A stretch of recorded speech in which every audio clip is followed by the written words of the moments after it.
Olá a todos, eu sou a Marrayan Sampaio. Hoje eu vou fazer uma apresentação que se chama Manifesto pelo Clima, Ativistas Transformando o Mundo. Eu sou de São Paulo, tenho 21 anos, sou graduanda em Relações Internacionais pelo Centro Universitário Belas Artes de São Paulo e ativista pela igualdade racial e de gênero. Eu chamo essa apresentação de Manifesto pelo Clima, Ativistas Transformando o Mundo, porque eu acho muito importante que a gente tenha essa visão revolucionária e real quando a gente fala de mudança climática, que na verdade é uma crise. Então hoje eu vou apresentar para vocês os conteúdos que a gente vai tratar. Os conteúdos fundamentais de hoje são, primeiramente, mudanças climáticas, né? Então, o que é a crise climática e por que você deve se importar com ela? A gente vai falar um pouquinho sobre Green Tech também, então de tendências à sobrevivência, quando a tecnologia deixa de atrapalhar para ser uma aliada nessa questão climática, como a gente pode sempre utilizar a tecnologia a nosso favor. Em terceiro lugar, vou falar um pouco sobre ativismo jovem, então quem é esse novo ator emergente, como é que ele se relaciona com as mudanças climáticas, como ele advoga pelo clima, como é que ele se relaciona com as soluções de Green Tech.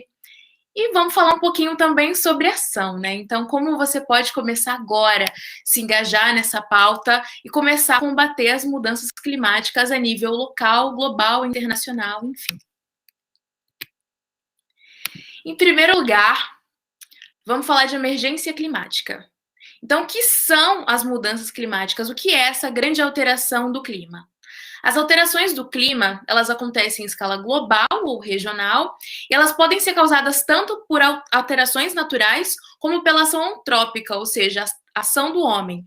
A gente teve ultimamente muitos líderes mundiais que bateram no peito para falar que não existia nenhum tipo de mudança climática, nenhuma emergência climática, porque existia uma mudança no clima, mas isso era fruto de uma alteração natural. O planeta é desse jeito, isso é cíclico, e o planeta ia aquecer por si só, a gente não tinha muito o que fazer a respeito disso. Só que quando a gente fala de emergência climática, de crise climática, existe um detalhe muito importante. A gente não fala só sobre o aumento dos gases de efeito estufa e do aquecimento do planeta como um todo. A gente fala da ação do homem que acelera, que impulsiona esse processo, fazendo com que ele se torne nocivo. E o aumento dos gases de efeito estufa na atmosfera por atuação humana é o principal indício de que essa emergência climática ela é realmente urgente e os líderes mundiais, tanto os líderes mundiais quanto o setor privado, o setor público e a sociedade civil devem olhar para ela. E a emergência climática num todo, assim, ela é sempre tida num contexto de extinção de espécies, de derretimento das geleiras, do aumento do nível do mar, mas só que essas são só algumas das consequências dessa emergência climática, dessa mudança climática como um todo. Quando a gente fala de emergência climática, de mudanças climáticas, a gente fala de muito mais do que isso. Eu sempre gosto de trazer essa imagem, que é o Bill Gates, o fundador da Microsoft, em protesto pelo clima. O que um bilionário tem a ver com a questão das mudanças climáticas? Ele diz que nós precisamos nos livrar das emissões de carbono em todos os setores. Só que o que o Bill Gates tem a ver com essa pauta? É muito curioso trazer isso, porque a gente tem, na verdade, uma questão econômica muito forte quando a gente fala a respeito das mudanças climáticas que muitas não percebem de cara. O que isso quer dizer? Presta atenção que o BO também é seu. O que você tem a ver com isso? A discussão sobre as mudanças climáticas, elas não são restritas só à agenda ambiental. Ser um ambientalista não significa abraçar árvores. As mudanças climáticas também ocasionam impactos sociais e econômicos o tempo inteiro. Na verdade, já estão ocasionando. Então, alô, você, capitalista de carteirinha, eu sinto informar que o aumento da temperatura global também é um perigo para a economia mundial. Isso não é um delírio comunista. Deixando a brincadeira de lado, isso é realmente um fato. As ondas de calor, elas reduzem, de certa forma, a capacidade de trabalho e produtividade no todo. Os furacões, os ciclones, os tufões, eles deixam milhares de pessoas em situação de extrema pobreza e sem ter para onde ir. E isso, por sua vez, ocasiona a migração em massa mudança de milhares de habitantes rurais para os centros urbanos. Então, também é um problema político, é um problema público, é uma emergência pública, social. A desertificação, que também é uma das consequências da mudança do clima, ela é responsável por reduzir a colheita, e a estimativa da própria Organização das Nações Unidas é que existam cerca de 10 bilhões de pessoas em 2050 em situação de insegurança alimentar e de desnutrição também. Então, a grande pergunta é: como lidar com a queda na produtividade agrícola, ou seja, a falta de alimentos, o deslocamento de populações inteiras, o êxodo que o clima pode ocasionar, o aumento dos preços dos alimentos básicos, a dificuldade de acesso à água potável, que começa a ser escassa, porque a água ela segue um ciclo, só que a água potável, né, a água que nós bebemos, ela, no caso, ela vai se esgotando de acordo com essas mudanças climáticas. Os custos de adaptação das zonas costeiras à subida do nível do mar, o aumento dos conflitos bélicos, ou seja, as guerras mesmo, para ter acesso a esses recursos que são limitados. Como a gente lida com tudo isso? Eu te respondo. É preciso advogar pelo clima. E aí eu gosto de trazer sempre uma mudança nesse discurso que os ambientalistas geralmente têm, sobretudo as pessoas um pouco mais velhas, assim, para falar de clima, que é trazer a questão das mudanças climáticas para a nossa realidade. Então, quando eu comecei a falar, quando eu comecei como ativista do clima pelo meio ambiente, eu costumava ouvir muito a frase: meu filho nunca vai ver um urso polar. Mas ok, provavelmente você nunca vai ver um urso polar, eu nunca vou ver um urso polar, eu sou brasileira, eu moro no Brasil, isso está um pouco distante da minha realidade. Por mais que eu me preocupe com a vida na água, com a vida terrestre, por mais que eu me preocupe com a fauna e com a flora no geral, é uma realidade distante para mim. Certas pessoas têm dificuldade de entender que as mudanças climáticas também são sobre elas e sobre as suas realidades. Só que quando você inverte um pouquinho o discurso, ainda falando de clima, utilizando o argumento, por exemplo, se você não começar a olhar para as mudanças climáticas, a cidade litorânea que você mora vai desaparecer. Porque é estimado que até 2050, cerca de 50% das praias, se a gente seguir no ritmo que a gente está, desapareçam. Vocês já pensaram no Rio de Janeiro desaparecendo? Tem ilhas que já sofrem com isso no Pacífico. Como é que a gente lida com isso? Com o êxodo de tantas pessoas, a gente perde uma praia. Então, o urso polar, por exemplo, os pinguins, a vida nos polos do planeta podem não ser um assunto familiar a você. Só que a praia pode ser, por exemplo, no Brasil. Então, é muito mais fácil você, nessa alternativa de conhecimento, dizer a cidade litorânea que você mora pode desaparecer se você não começar a se engajar, se não começar a se preocupar com o clima, do que falar de uma narrativa, assim, trazer uma realidade que é longe da gente. Isso é só para vocês entenderem que como essa pauta climática, como as mudanças do clima, elas se relacionam com as nossas vivências a nível global, a nível local, e atingem a todos de forma igual, porque pessoas em situação de maior desigualdade sofrem mais com as mudanças climáticas, é uma coisa que a gente também tem, mas atingem a todos, sim. E aí, nesse sentido, eu acho importante a gente partir um pouco para falar das Green Techs. A gente está num evento que é Campus Party, tecnologia, e eu não poderia deixar de trazer essa grande inovação dessas empresas que são as Green Techs, que buscam aliar a tecnologia para combater as mudanças climáticas. Então, o que são as Green Techs?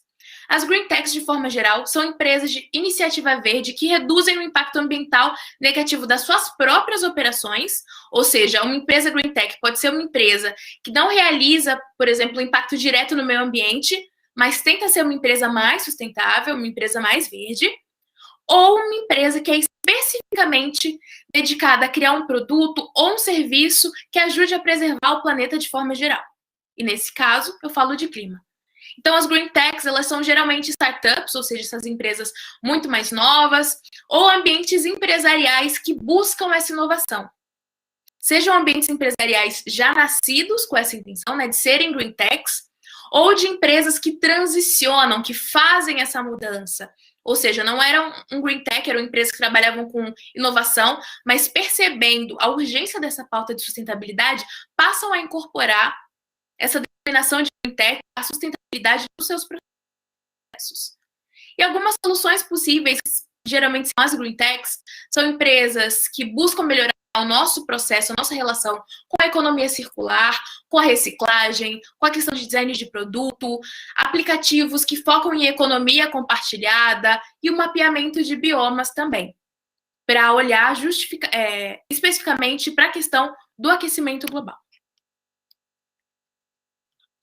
E uma dessas empresas que eu trouxe aqui de exemplo para vocês é a BR Flor, que é a Brasil Floresta.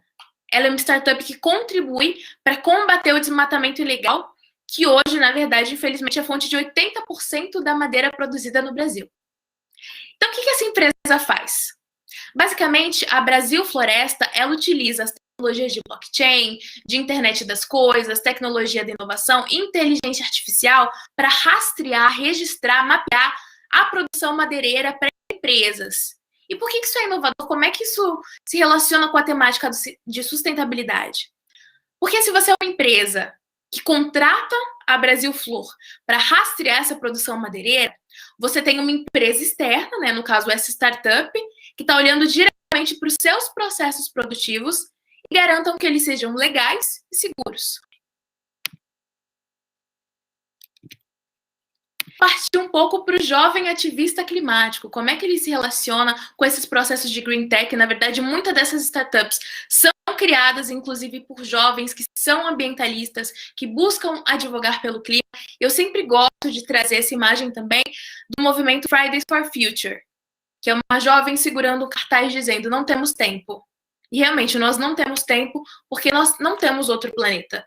Não se trata de um planeta B. A gente só tem esse planeta e temos que cuidar dele. E quem que é esse novo agente? O jovem ambientalista, os jovens, na verdade, são defensores que clamam por mudanças nessa atual conjuntura política, social e econômica para salvar o futuro. Eles são jovens que entendem que do jeito que a gente está, se a gente continuar dessa forma, a gente pode até ter um futuro, mas um futuro não de um jeito que a gente quer que seja, não um futuro sustentável.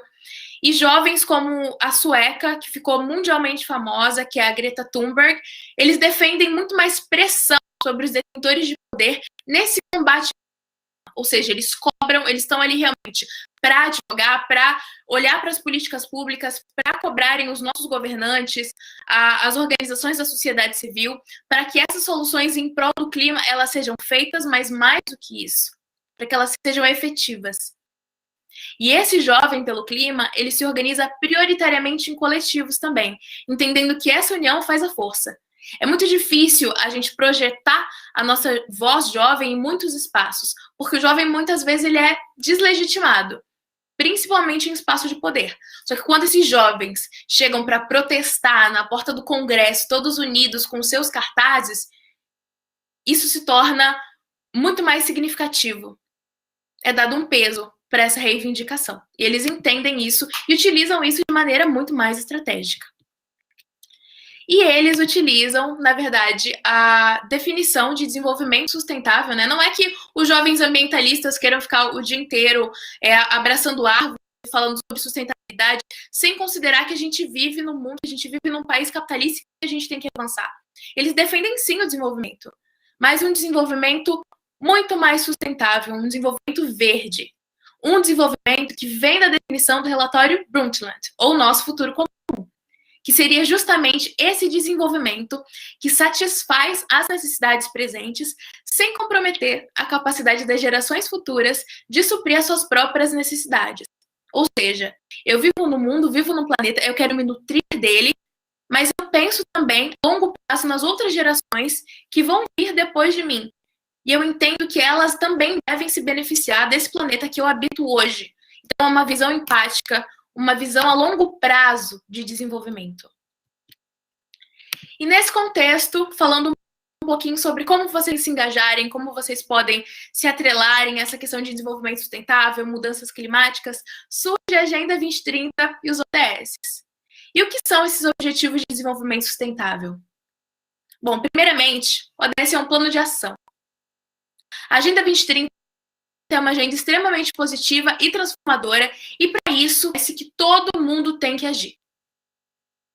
Governos, sociedade civil, empresas privadas, é responsabilidade de todo mundo garantir um planeta melhor e mais verde. Os ODS, eles oferecem para orientar essas políticas públicas, para orientar os governantes e também não deixa de ser uma plataforma de diálogo com outros atores no Brasil e no mundo. Foi uma agenda criada pelas Nações Unidas com a cooperação com diversos setores da sociedade, elencando 17 Objetivos de Desenvolvimento Sustentável prioritários para que a gente tenha um futuro bom para todo mundo. E esses são os 17 ODS. Os ODS, eles são interrelacionados e são indivisíveis, ou seja, não tem como a gente falar, por exemplo, sobre combate às alterações climáticas sem falar sobre redução das desigualdades ou educação de qualidade. Para a gente comunicar sobre o clima, é muito importante, é primordial que a gente também conscientize as pessoas. Então, os ODS, eles trazem esse quadro, trazem essa visão geral, e você pode começar a se engajar através dos ODS, entendendo quais são as metas, quais são os indicadores locais, globais, olhando para o contexto do Brasil nessas pautas. E o ODS 13, em específico, diz respeito à ação contra a mudança global do clima. E eu elenquei aqui 3 pilares que eu considero fundamental para a gente começar a discutir o ODS 13. Que, primeiramente, é o foco, então, reforçar a resiliência e essa capacidade de adaptação. Informar, então, é o que eu citei, né? Melhorar a educação, aumentar a conscientização das pessoas. É aquele papinho, né, de não falar do urso polar, mas falar das praias, falar sobre como a mudança global do clima impacta a realidade de cada um. Fala sobre união também, que é isso que o jovem ambientalista ele traz, então a mobilização coletiva pelo clima, e sobre políticas públicas, porque não adianta nós, sozinhos, advogarmos pelo clima se não tiver essa colaboração dos governos, isso é fundamental. Então é preciso que hajam políticas sólidas para um futuro carbono zero. E dentro de desenvolvimento sustentável, a gente tem esses 5 P's, esses 5 eixos, então a Agenda 2030 fala muito sobre pessoas, sobre prosperidade, sobre paz, sobre parcerias, e sobre o que a gente está falando aqui especificamente hoje, que é planeta. Para proteger o nosso planeta, o nosso ecossistema, os nossos recursos naturais e garantir um clima, um planeta, uma realidade para as nossas futuras gerações. E aqui eu trouxe o exemplo de algumas organizações jovens pelo clima que estão fazendo um trabalho incrível, que são super importantes, que a gente já pode começar a ver, pode começar a se engajar nesse sentido. Então, a gente tem, por exemplo, o Fridays for Future, que vem de um movimento, na verdade, iniciado pela própria Greta Thunberg, que foi a jovem que eu citei. O movimento Fridays for Future, né, em português, Sexta-feiras para o Futuro, ele busca trazer para os governos, trazer essa consciência para adotarem políticas para salvarem o clima do planeta. Ele foi inspirado na Greta, que durante meses se manifestou em favor dessa proteção climática perante o prédio do parlamento sueco. E todas as sextas-feiras eles fazem uma ação totalmente grande, totalmente disruptiva para falar a respeito de clima. Eles advogam pelo clima. Tem também o Engajamundo, que é outra rede que não fala sobre clima, mas de muitos assuntos de sustentabilidade no geral. É uma rede de jovens que acredita que se a gente mudar, a gente primeiro, nosso entorno, e se a gente se engajar politicamente, a gente pode ser capaz de transformar as nossas realidades. Tem o Perifa Sustentável, o Lab Jovens, a Yongo. E para quem curte mais as questões relativas à redação, também a Agência Jovem de Notícias, para falar sobre clima. Então, é uma rede de jornalismo educomunicativo independente, em que os jovens podem escrever, eles podem falar sobre os temas que tocam o coração deles, eles podem falar sobre sustentabilidade, direitos humanos, políticas públicas, arte, cultura, e é uma maneira de projetar a sua voz enquanto jovem.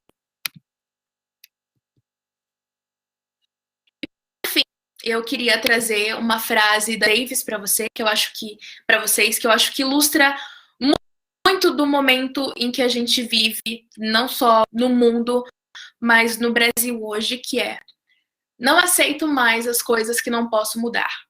Estou mudando as coisas que não posso aceitar. E o que isso significa, de forma geral? Não aceito mais as coisas que não posso mudar. Não aceito mais as coisas que não posso mudar, nesse sentido, com relação às mudanças climáticas, a gente não aceita mais que as decisões a respeito do nosso planeta, elas sejam focadas em só pessoas que trabalham no governo, em políticas, em empresas privadas, porque nós também queremos decidir sobre o nosso futuro. E o estou mudando as coisas que não posso aceitar é justamente isso. Essa chamada para ação. Essa chamada para ação dos jovens, das crianças, das empresas, do setor público, do privado, de todo mundo. Estou mudando as coisas que não posso aceitar, diz respeito a vocês que podem sair dessa palestra muito mais engajados e procurarem se engajar nas questões climáticas, olhar para essa ação contra a mudança global do clima e decidir. Eu quero ser um jovem, eu quero ser um adulto, eu quero ser uma criança, eu quero ser um adolescente que falem em prol dessas pautas, que advoga por essas pautas, porque eu entendo que elas dizem respeito a mim. Muito obrigada. Deixo aqui o meu contato, meu e-mail para quaisquer perguntas de vocês, é marraiancr@gmail.com. Vocês me encontram no Facebook, no LinkedIn, no Instagram, e que sejamos parte, sempre, de uma mudança por um mundo melhor.